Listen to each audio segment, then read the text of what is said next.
Leviathan appears in detail in Job 41. Here, Leviathan is an invincible sea monster, impervious to arrows, javelins, and other weapons. It even blows fire. Originally, Leviathan was a Canaanite sea god, Lotan, or Litano. Yamu was the sea god. Lutin and Tunanu were in his service. According to legend, Gabriel will pull Leviathan out of the Mediterranean Sea with hooks. Gabriel will be swallowed, but God himself will pull Leviathan out of the great sea. She will be slaughtered and skinned. The meat will be eaten by the pious at a Masonic banquet, along with Behemoth and the cockatrice. The skin of Leviathan will be used as a tent for the banquet. So the Messiah will kill and eat the three beasts. Jesus will throw the Antichrist and the false prophet into the lake of fire. Psalm 71:13 says, "You broke the head of the dragon of the water." Isaiah 51:9-10 says, "Awake, awake, put on strength, arm of the Lord. Awake as in the days of old, the generations of long ago. Was it not you who cut Rahab into pieces, who pierced the dragon Leviathan? Is called the fleeing serpent and the twisting serpent." Leviathan was said to glow or shine. This brings us in line with the Nakash, the shining one, the bright brazen serpent. This serpent was chased out of the garden and became Leviathan when it was forced into the great sea. As stated earlier, Lilith was described as twisted. Lilith was said to be seductive. Dragon in Greek is Tanin. In Hebrew, Tanin also it means dragon, a large animal, but also it means to accept money as a prostitute or an adulteress.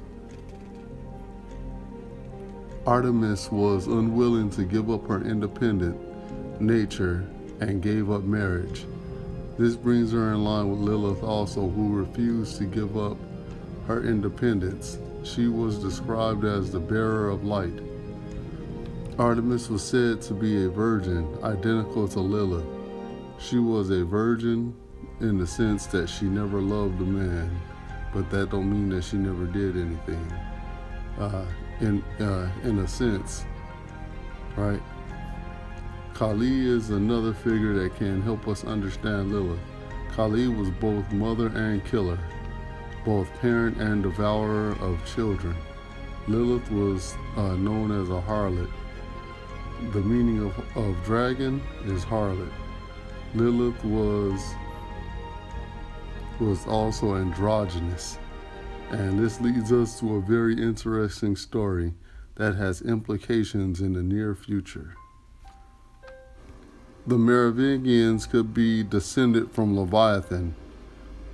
Merkiv had a very strange parentage. In the book of the Franks, it is stated that the Frankish king Chilado had a wife who loved to swim. The woman mated with the sea monster while swimming in the Mediterranean Sea. The child of this unholy act was Merkiv, founder of the Merovingian dynasty.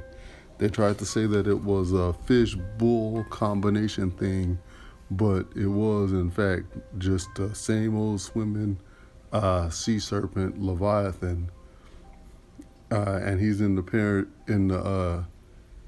line of that's going to end up being the Antichrist in the last days. So keep an eye out. Thou draw out Leviathan with a hook, or his tongue with a cord which thou lettest down. Canst thou put a hook into his nose, or his jaw through with a thorn? Will he make many supplications unto thee? Will he speak soft words unto thee? Will he make a covenant with thee? Wilt thou take him for a servant forever? Wilt thou play with him as with a bird? Or wilt thou bind him for thy maidens? Shall the companions make a banquet of him? Shall they part him among the merchants? Canst thou fill his skin with barbed irons, or his head with fish spears? Lay thine hand upon him, remember the battle, do no more. Behold, the hope of him is in vain. Shall not one be cast down even at the sight of him? None is so fierce that dare stir him up. Who then is able to stand before me? Who hath prevented